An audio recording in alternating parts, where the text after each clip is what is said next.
Welcome to another episode of Under the Influence podcast. I'm one of your hosts, Aunee, Bhogatia, someone who has been from addiction into recovery, and that's a little bit about me. Yeah. And I'm Dilesh, Popat, your co-host, and been doing this for a while now. And the joy is, I remember Aunee saying she's been here before, and she was struggling with housing. She was struggling with where to go. And we didn't have this team that we have in front of us today. And we're joined here today by Jamie and Joe. The dream team, I like to call them. I think most of Turning Point will call these guys a dream team. First of all, I want to start by saying congratulations, Joe.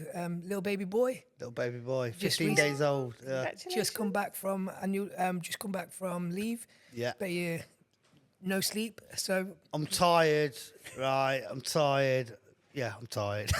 that's about it. But yeah, first of all, congratulations. But what I want to do is introduce Jamie and Joe as Turning Point Housing Team. No doubt you have a bit better title than that.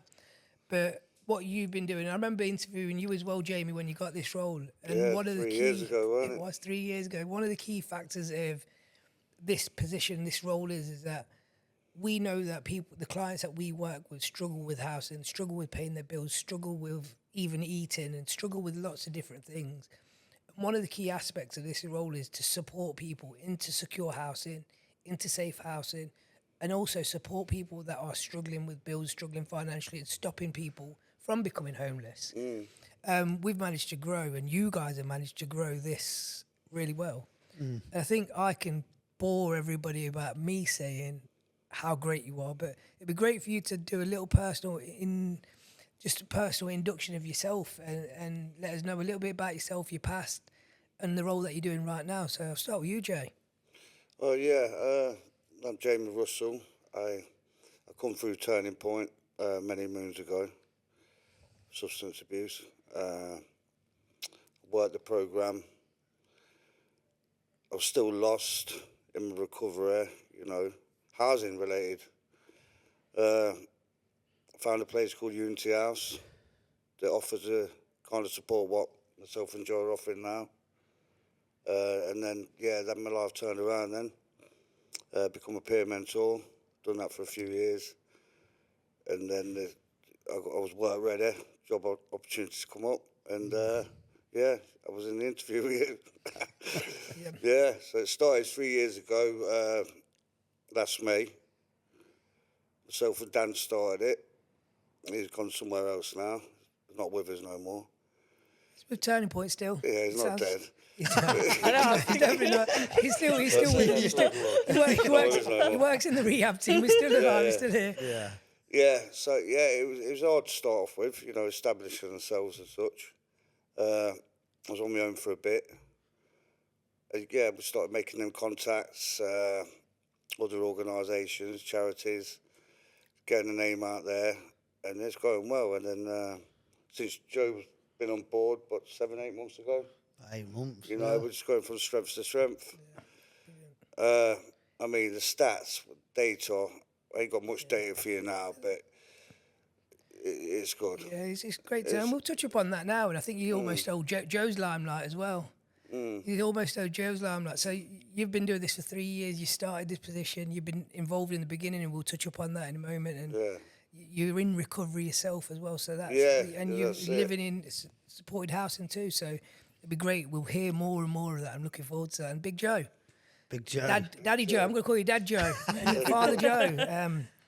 What about yourself? So I know you're quite new. You're only in for a little while, and I know you've also got a background in recovery as well. Yeah. So my name's Joe, and I'm so I've been involved with housing support team for about 8 months now. My background is addiction from a very young age, like 13. I'm 30, nearly 37 now. Prison, 3-4 rehabs, services, that's been my life continuously until it wasn't anymore. Do you know what I mean? And enough was enough. And I was granted the gift of recovery. You know what I mean? One of the fortunate ones, because not everyone is granted that gift. And I've learned with the support of what I get support from to maintain that one day at a time, basically. And you know, like Jamie was saying, you know, sort of like I was involved with the peer mentoring course. You know, I lack self-esteem massively. I was like, I'm not gonna be successful. They won't allow someone like me onto the peer mentor course. They did. Yeah, I completed it, and then my aim was to start volunteering at Turning Point. But like a week or two after doing the peer mentoring course, I think we all know Leroy. You know, gave me a call when I was in the gym one day. He's like, "Look, this job's become available. I think you should go for it." Again, went for it. They're not going to employ me. I'm a criminal. You know what I mean? I'm a drug addict. But yeah, again, you know, I was successful, and here I am. I mean, I've been in recovery for a few years, and my life's changed full circle beyond recognition. Amazing. It is, yeah. And it's great to see that you got the job, you've been here, and Yeah. what I've noticed since before you joined the team, Joe, Jamie was a one-man band for a little while, and it was busy. And I know Well, yeah, Jamie, yeah. it created a lot, and he's done a lot of work in the background to get things started. And I'm interested to know a little bit more about what you do as the housing support team. Is that the title? Is there a different Yeah, title? well, the housing boys, we like to be called. Housing bookers. So that- Housing boys. I like With a that. Z, with a Z. Yeah. No, yeah, Leicester Housing Support, Turning Point Housing Support Team. Yeah. So, well, it's a big Leicester Turning Point. Many teams in there. You got Dow Cole, City Drugs, CJ, Rush Sleepers, SUMH. SUMH. We receive internal referrals from any team. We work with anyone, don't we? Yeah. As long as above 8-16. So there's no risk too high, too low that we won't get involved with. And like the problems we're facing is homelessness, maintaining properties. Yeah, anything to do with housing related, and a big part of housing is people's recovery, ain't it? You know, without that base. You just have the chance, do you? Yeah, I think when it was devised, this housing support team 3 years ago, because like recovery workers, they've got a hell of a caseload, ain't they? So when their service user comes in and they're always banging on about housing this, housing that, they're not getting no quality work done around the substances. So me and Joe relieve that pressure. Yeah, don't we? we do, yeah. And I can honestly say that I remember this. I remember when it first began, and I still know now. There's our clients, the people that we work with, come with a multiple of different situations in life where they're struggling with it, like the job, looking for a job, looking for housing, they're not able to pay their bills, they're struggling with addiction. There's lots of different struggles, and as you said, recovery workers were struggling to cope with the housing side, and it was something that was like, if you're struggling with housing, all right, well, we'll write it down as a case note. There wasn't a lot we could do. We didn't have the time to support. We didn't have the knowledge to support. Yeah. And we didn't know where to guide people to. And I think the great part of this is that having this role now, like you said, it takes the role from the recovery worker, and it's another part of treatment that we can offer to people that need it. Yeah, it's amazing what's on offer now at Turning Point, isn't it? It is, yeah. And I think, you know, I feel like I can't take much credit really, because it's like Jamie's baby, you know what I mean? He's like built it from nothing, but at the same time, you know, we both play a vital role in in what it is today. And it's like, you know, you asked about data and that. I mean, we get asked to share data with our manager all the time for commissioners and stuff like that. And like, you know, internally, it's very visible, sort of the outcomes that we're getting. Yeah. The outcomes that we're getting speak for themselves. Do you know what I mean? And it's far, far more than just getting someone housed. Oh, yeah. In it, you know what I mean? It's a wraparound support. Yeah. I mean, we've just been to a meeting. We're getting these links, female pathway links, vulnerable ladies, escaping DV. So we're about to get ourselves out there and offer. It's not about just referring them to this place. It's what we can offer also. So we're getting managers from Turning Point delivering training to these organisations that we're working with. Yeah. You know, going out delivering training as we do ourselves, pre-tenancy training now.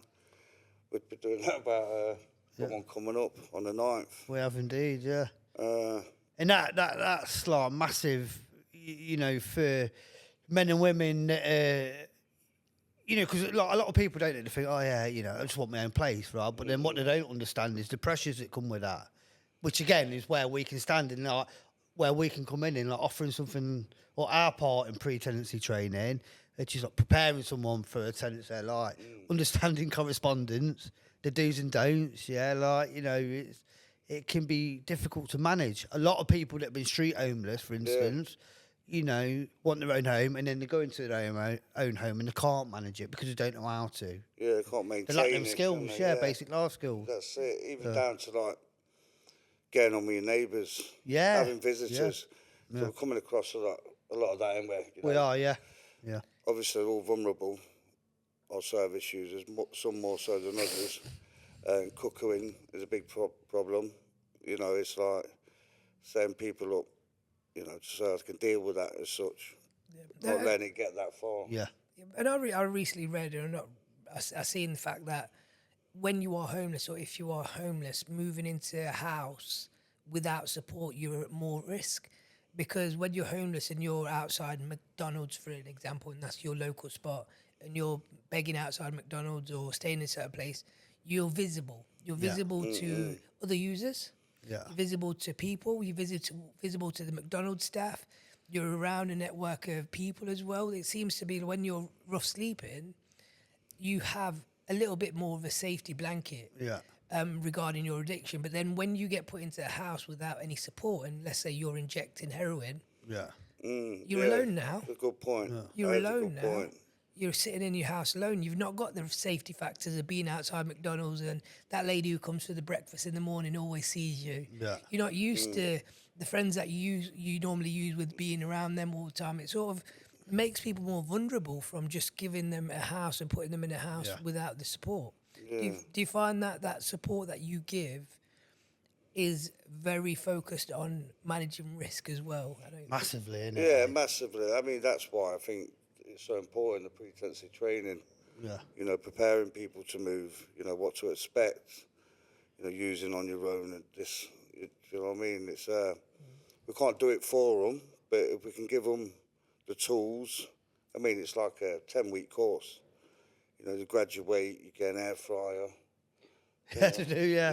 A voucher. So there's a bit of incentive there. Yeah, right? different agencies come round. Electric bills, someone from the electric company, the council, we do our bit. Yeah. Yeah, a lot of wraparound support if they're willing to, you know, take it. But, you know, I think, again, like a lot of what we do, what doesn't get seen is that sort of the managing risk side of stuff. Mine and Jamie's work, a lot of the time, is out of the office as well. Do you know what I mean? It's like lone working with riskier and really vulnerable men and women. Do you know what I mean? And it's like, you know, every single referral we get, we discuss each and every one of them in depth about what is the best approach we're going to have with that specific person. Yeah, definitely.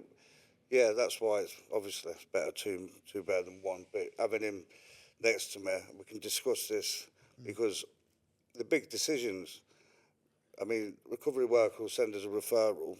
They know we're doing the business, getting people housed, but this person might not be suitable for this place where we've just got 3 people that are doing well. They don't understand that, so we've got to discuss this. You know, where there's a bigger picture to it all, you know, in everything that we do. The solution for everyone. Yeah. But, you know, it might not be what the recovery worker wants. But, yeah. Might not be the right solution. Yeah. Train of thought, Aunee. We do our best, don't we? Yeah. That's why our solution focus outcome. Seeing Aunee was in a train of thought there, I could just looked over and no doubt. I was just listening. I was thinking to myself, is it sort of ascertaining whether supported housing works? Do you work in tandem with like the council, housing associations? Yeah, I mean, is that how it kind of? Yeah. This is complete. This wasn't around. Yeah. All of them. When I was with Turning All of Point, the so- above, yeah. Yeah, all of the above. I mean, like, you got Help Beyond Housing specialists kind of do what we do, but they'll only work with council tenants, won't they? Yeah, let's say Whereas council. we work with anyone, any house, you know, association, anyone. There's two questions I've got, and I'll start with the first one first. So I was working with Aunee. She was close to homelessness. Parents almost kicking her out. She was open to Turning Point. I make a referral to you guys. How and what do you do from that point of referral? What is the work you do from that referral to where we get to the end? Yeah, so like initially we get the referral, we read about the person, on our system at Turning Point. We look at risk, we look at background, we look at all of these different factors. We then have that discussion again. We get the person in for a chat because it's like, I think that's really important to get eyes on the person. It's not about judgment or anything like that. It's like, I can sound good down the phone, but like, what am I like in person? Yeah, you know what I mean, I might be a really good liar, and I used to be. Do you know what I mean? But we get that person in, and then depending upon what it is they're looking for, do they want abstinence? Do they not want abstinence? Do they just want sort of like a starter tenancy platform? Doesn't matter what it is. Yeah. We'll have that discussion and look at the different avenues and olive branches we've got in our inventory. Yeah, it's what the service user wants. Yeah. It's all about what they want. So, you know, Kevin, what do you want? What do you want out of this? And then how can we deliver that for you? What is it? What did you say? It's a starter. Well, starter What's tenancies. Yeah. So, like, you know, First tenancy. yeah. Oh, okay, got you. So get your now. Say you want to register with the council, do an housing application, start that process. Obviously, that's a long time. Being a lady, if you was from a DA background, that will go in someone's favour in terms of priority. You know, could look at private renting, or you know, some of these supported housing we've been working with for vulnerable ladies. Yeah. We just come back from a meeting for one. We have, yeah. When We'll you have saw, another 4 beds soon. oh, wow, Yeah.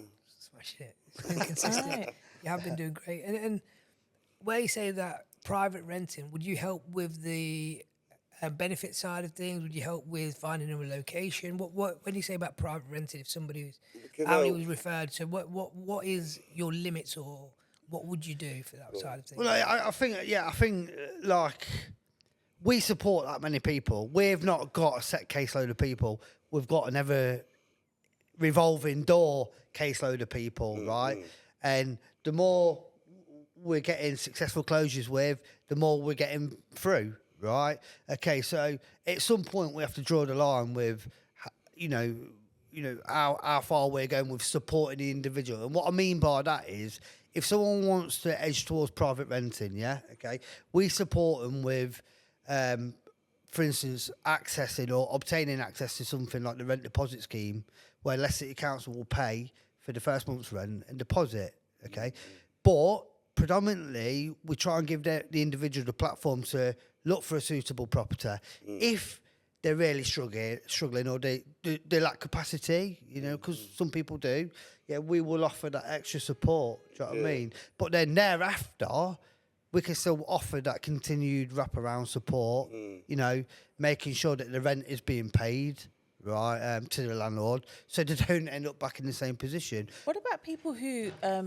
So you work with people who want to gain housing, who want to go into recovery, and also anyone, even if they want to continue using.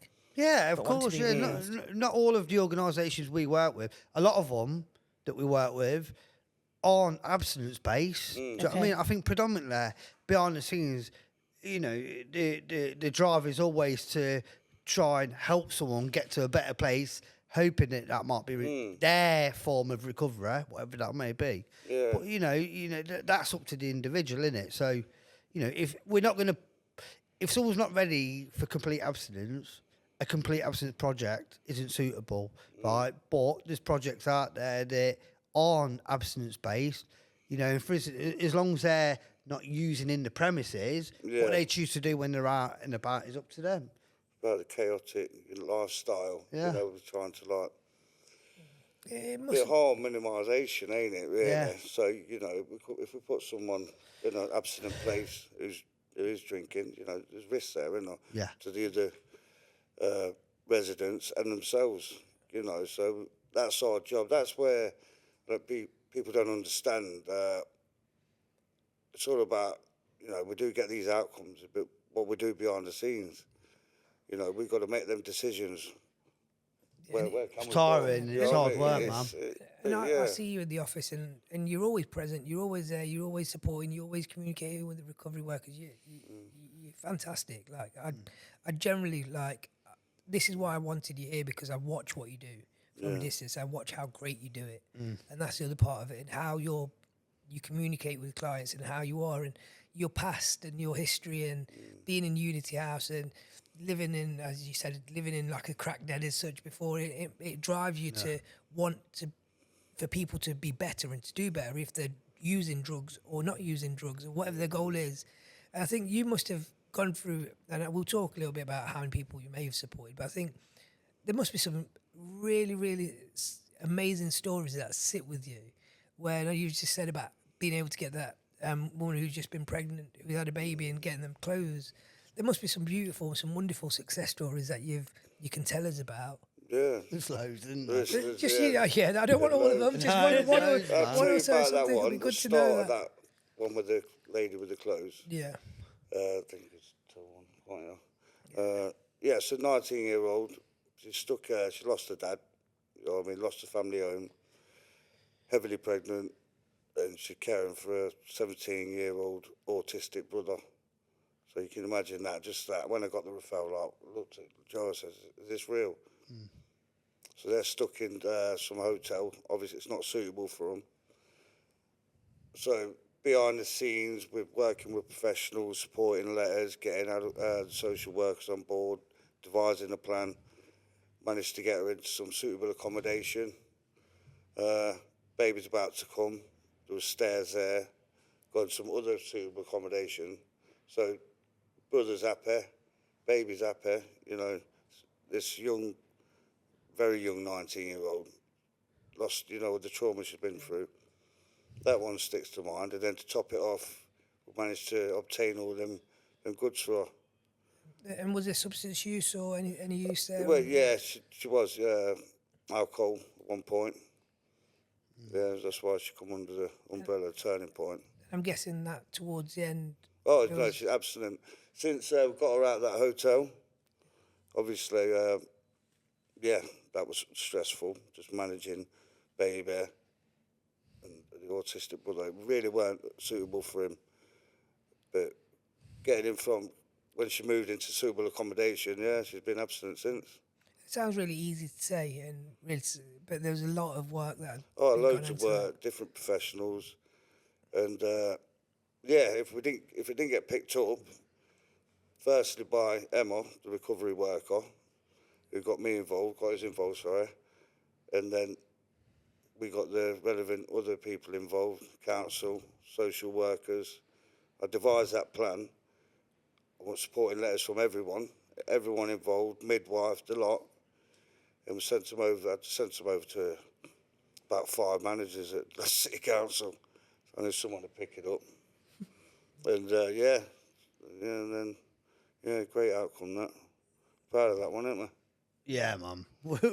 Proud of a lot. I'm sitting there thinking about all these amazing outcomes we've got, isn't it? Tell me about. And that's why I sort of see this amazing stuff that you go with. So like, reality of it is, let's go back to this lady that you're talking about now. Like, she would have, that her baby and her could have been picked up in a social care environment, and she could have lost her child at birth. About that. She could have lost the child at birth, but because of the work both of you were able to do and support with the recovery worker, with the counsellor, with the social worker, with everyone, you've potentially saved 2 lives. No, not potentially, you have. Like, the actual fact that mother and child can be together is because of what you guys have done. And the brother. And the brother. Yeah. So that must be a proud. It must be such an amazing. Yeah, it really thing. was. Yeah, went home that night really proud, and going to visit.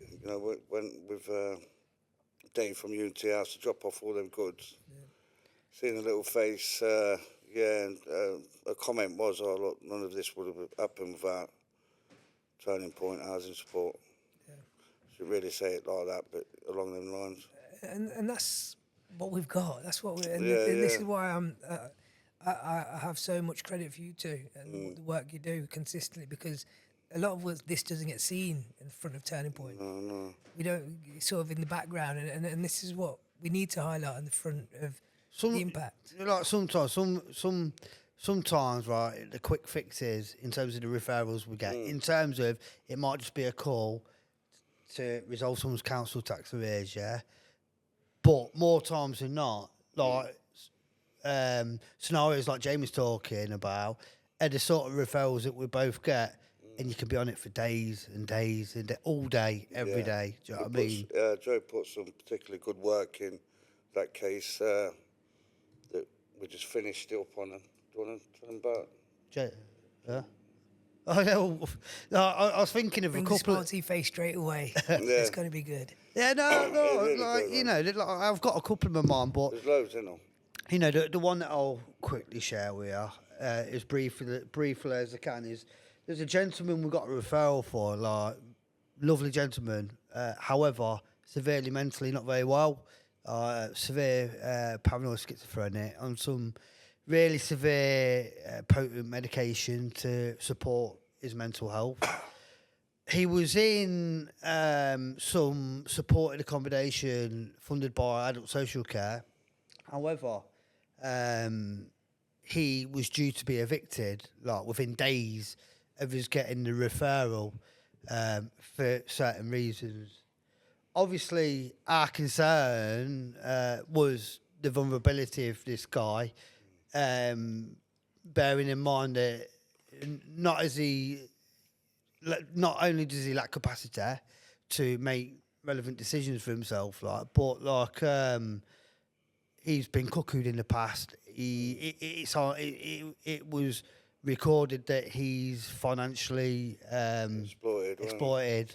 You know, given put in a wrong environment. Okay, so sort of like there was days and days and days of multi-agency meetings taking place. And for a long time, it was like batting our heads against a brick wall. So, like, it was like literally being committed to trying to find things on a temporary basis for him in the hope that Adult Social Care would fund the appropriate, adequate accommodation that would support his needs. Okay? It worked out that they wasn't going to do that, right? So it fell onto us. And in fact, Adult Social Care said, you know, you take lead on it. So that's what we did, innit? And we got him into a beautiful property that offered a low-level basic of support, but with some extra funding, we got him that extra daily support. And, I mean, he's got a balcony and everything, innit? Yeah. Do you know what I mean? He's got That's why he got kicked out of his last place, smoking in the room. smoking in his room, yeah. Because of his mental health, he just could not, you know, take it in. That I can't do that. So we got him somewhere with a balcony. So there's no excuse to smoke in his room. No. But, you know, and even following, like, I've not even gone into the half of it, of the work that it took to get to that point. But then, even from that point, there's been his struggles. I mean, we've even been there and helped him clean his room and everything, haven't we? Yeah, Do you know what I mean? Our remit, but we didn't want him to get kicked out again.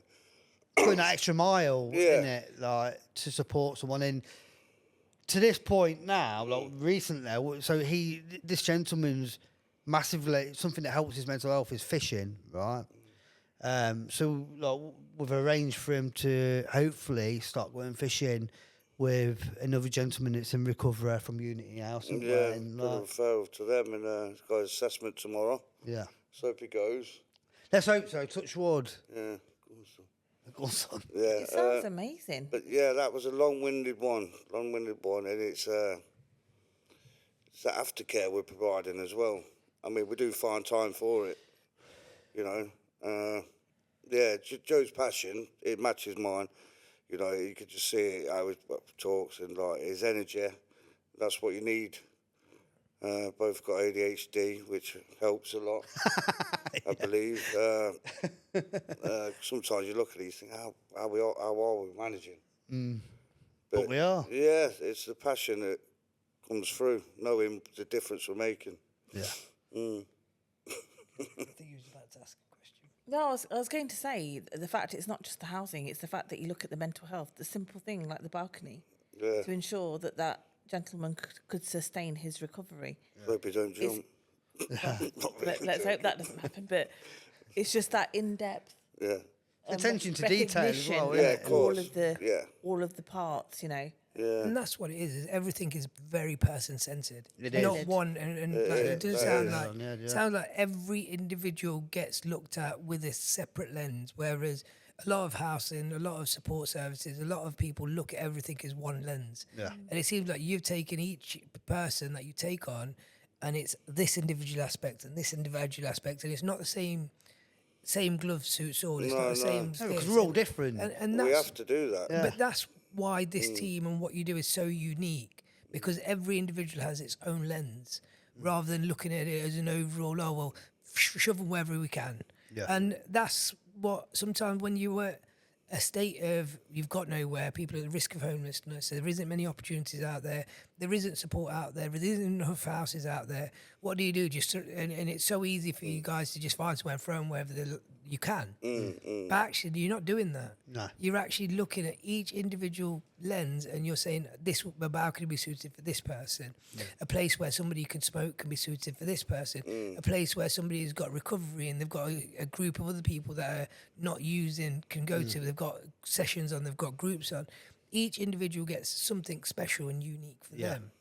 And that's what you guys do, and you allow that to be unique about the system, and that's why you have these great stories to tell. And when we were sort of looking at people, I think 2 years, 3 years is now, Jamie, say? 3 years. 3 years, mate. So how many people do you think, just a random number, or you think you've managed to help from becoming homeless to being housed, or any of the data side? Because it's 3 years, and I think when we're talking, have this conversation, I don't think people will believe the amount of people you've managed to help. No, so in terms of referrals, since we started, we're going into like 2,000 referrals. And they're all turning point clients. Yeah, all turning point clients. I mean, a lot of them, like Joe says, revolving doors. You know, don't work the first time. Weren't as good in the first 6 months. You know, but figures. I mean, we do our data like quarterly. Yeah, right? so out of 158, we got, what was it? I think it was 2 months. 158 referrals. We got 72 housed Wow. in 1 quarter. But that's just answering the question of people being housed. Yeah. Like the remaining Yeah. of, I mean, some people don't engage, right? They just don't, and you can't do anything with that, right?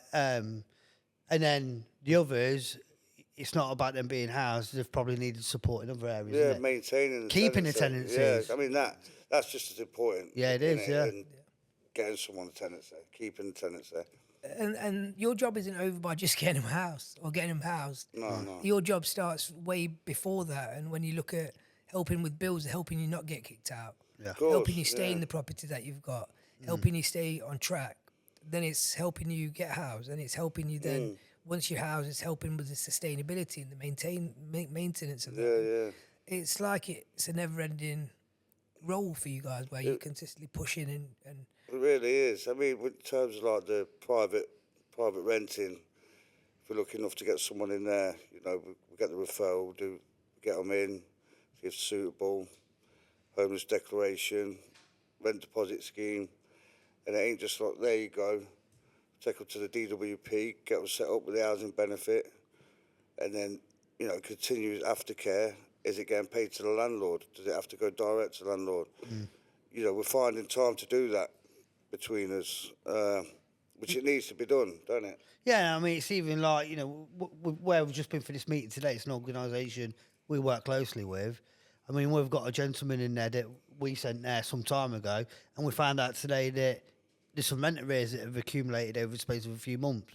So we will make that time to contact him, see if everything's all right, see what's going on, so that can be resolved to limit the chance of him ending up homeless again. Like, Yeah, I mean that call, whoever makes it, just as important as that call to getting someone somewhere else. Do you know what I mean? What do you do in that situation where someone's in rent? What support do you offer for someone who's obviously got the tenancy? Well, gone we into rent advocate, arrears? don't we? We advocate for people as much as possible, empower people, you know, and then support people in like. Some people just don't want to engage to death, No. you know, and we'll get that quite a bit. And it's just like reminding people, you know, this, you got this, you know, got a roof over your head. From personal experience, using our knowledge and skills to get on a level with the service user to, like, you know. I think that's key. That is like, key, for big time for us. I was at the bottom of the barrel, man. Like eating out of bins, right, in an empty flat. Yeah, you know, with smashed windows, surrounded by tinfoil and pipes. You know what I mean? So it's like, I'm not saying that out of ego at all. That's where I was at. Yeah, so I know what it's like to have nothing, right? But I also know what it's like to be helped to make the right decisions and what you can obtain through that. Isn't it? Is it that liaison with the landlord? Is it liaison with the landlord, sort of budgeting, that kind of thing? It depends. I mean, with this particular one, what Joe's going on about, it's we're just liaising with the landlord. Yeah. That's where it's come from. So we're going to encourage the service user to pay his way, you know, or, you know, encourage him to pay that first payment, set up a payment plan. We'll liaise with the landlord again. Are you all right with this? Are you all right with that? Whoever's, you know, if it suits them both, affordable, you know, just empower them to make that decision to pay it. Yeah. The difficulty is, right, you can't help everyone. Like, and I've had to learn that, you know, since starting, you know, not to take things personally, innit, because you commit to it emotionally, and unfortunately, sometimes people aren't ready to be helped, or they just don't want the help. And as a result, there'll be consequences. That might be being kicked out because you're not willing to pay the rent arrears, right? And you can't do anything. You can try everything you can, but then you just have to, like, hope that at some point in the future, they come around again with a different frame of mind, isn't it? More than likely will. Yeah. And if they do come back, you don't give up again. No, never. And that's the thing. No, So no, there no, is- and that's why you use the word hope. Yeah. So even if there's something, the worst case scenario happens, is that your doors are always open anyway. Yeah. And Oh, it shows, that's, we are. Yeah, but just that was like an unwritten rule at the start. We just because like there's people like they might have had like 4 episodes of us, and then they just ain't been ready that time. I didn't get it first time. I'm sure you didn't, No, did you? I definitely didn't. Do you know what I mean? And it's yeah. like... Yeah, and then now they're living the best life. And that's the key aspect of this because of, again, I remember Jay, I remember you from when you first started as a peer mentor, and I've seen your face around for many, many years, and I've never known why. But now it makes sense. But it sort of showed because of your life experiences and because of the life that you lived in addiction, Yeah. because of what you went through being homeless, being at rock bottom, as people Rock will bottom, say, yeah. being in a situation where you've then had to focus on your recovery, your addiction, coming out of the addiction. You've managed to do that. You've done it. You've done your meetings. You've worked on yourself and you've worked on your self-development. You've been there. You've done that. You've seen it. You know what the pain feels like of not having anywhere. You know the hardship of not being able to pay your bills. You know the idea of people choosing to get crack when they've got the bills to pay. You understand it, and you understand the people that we're working with every single day and you're working with. So you're never judgmental in that sense of, oh, well, why don't you just leave the crack and just sort your house out? Yeah. You're very focused on actually, I know that this is why their behaviours are like this because I've done it. Well, let's have it right. Like, so we've both been in recovery for a few years. Even if you're not in recovery, life's hard. It gets hard. Yeah. Managing a household is hard. Relationships are hard. It can get really difficult, and it's just about, for me, learning that that's the way life can be. But how can I deal with it? And like, if we can portray that to other people, Yeah, you know. it'll benefit, won't it? Yeah, of course. Having babies is hard as well. Yeah, I know. I'll throw that in. But Yeah. I think the other aspect of it is that you still work with the recovery workers to focus on reducing addiction, to focus on long-term recovery, still working rehabs and detoxes. You're working with everyone. So the focus of the client never leaves. No. And that's abstinence or whatever their goal is or whatever they want to achieve. and that stays with it. And that's where you guys are keying, because you sort the house out, deal with the house, but you still got real life situations that you can say to them, why don't you try this? What about this? Yeah, Because they know you've been through that. And you yeah, know we you've been don't just do we do recovery work daily with each and every individual. Yeah. You know, whatever it may be. You know, whatever it takes to get that solution with the red air. You find it. Eh? We will. We will indeed, sir. and that's where it's absolutely beautiful, and to have this opportunity to speak to you about this, because I was sitting in similar rooms to you, and I didn't realise how much you actually physically do, and how meaningful this work is, and how powerful it is. Even though I got the opportunity to interview Jamie all them years ago, and I'll leave it in that point where, when Jamie first started this role, when we were talking about, it was a blank canvas. There was nothing. There was no way. I think Jamie and Dan. Yeah. He's still around. He's alive still. He's not gone anywhere. He's still working in the rehab team. Jamie and Dan started on a blank canvas, and it was just, they was allowed to make this what they wanted to, and they have. And now you've come in and you've made it what you wanted to, because of the opportunities that you've had. And you're turning lives around. You're saving lives. You're daily, 100 and whatever people you said in a quarter to be housed. Yeah. That's phenomenal. It's not getting any. The thing is, it's not getting any smaller. No, It's getting bigger and growing and growing and growing. Number Isn't of people, over 600 with ours, easy. You know what I mean? It's 600 people housed in this short space of time, 2 years. We're getting 4 hours tomorrow. Yeah. At 12 o'clock. it? It's what it is, isn't it? Yeah, it is, because it is what it is, but without you guys, it isn't. No, yeah. Without what you've done, without what's been created, it isn't nothing. So you've got to be proud of what you've done. You've achieved some wonderful things. Yeah. And no doubt, I'm talking from a service as I'm proud to be working in the same environment as you guys. I see it. I'm proud. I see it, and I just love the vibe, love the energy. I love what you give to the clients, and it's something that is phenomenal. And long may it continue. Absolutely. Thanks, Dilesh. Thank you so much. No, for Really sure, nice. man. It's a bit And I emotional. absolutely love it. No, I absolutely love it. We're both emotional guys as well. Yeah, I know, but I think Sensitive. what I'll do is I'll leave Aunee with our last question, which is our favourite question that we ask on every podcast. Oh, yes. The secret question. It's a secret question. I didn't tell you about the secret question, but we Oh, see no. Jamie's face get worried I already. didn't know about it until he asked someone. So, in keeping with the name of the podcast, what are you under the influence of today? I'm going to ask you individually, so I'm going to go here first. What am I under the influence of today? Not in drugs and alcohol. I mean, just in general. yeah. What's in fueling overall. you today? What's fueling me? Yeah. Passion, change, hope, commitment, dedication, perseverance, steadfast, love, family, marriage, kids, friendship. I think you're far too high for us. There's too much going on around here. Sorry, But no, I Yeah. could feel all Yeah. of that though as you Yeah. were talking. It's true, a it's really true. good thing. I can It's true. I could feel it. Endurance. Yeah, endurance. And the same question to you. All of the above. you can't just steal his. No, Jay. it's passion. Fear being here. That's driving me. I hope that fear's Fight left or now. flight, but I feel good now. I think it's went well. But yeah, the passion. Tomorrow we're looking forward to getting them people housed, handing them keys over to them, and then next week. I like my job. Got a lovely girlfriend, great colleague, good managers. Amy. Yeah. Yeah. It's been wonderful. It's been Thank great you. having you guys. Thank you. Thank you very much. Thank you very much.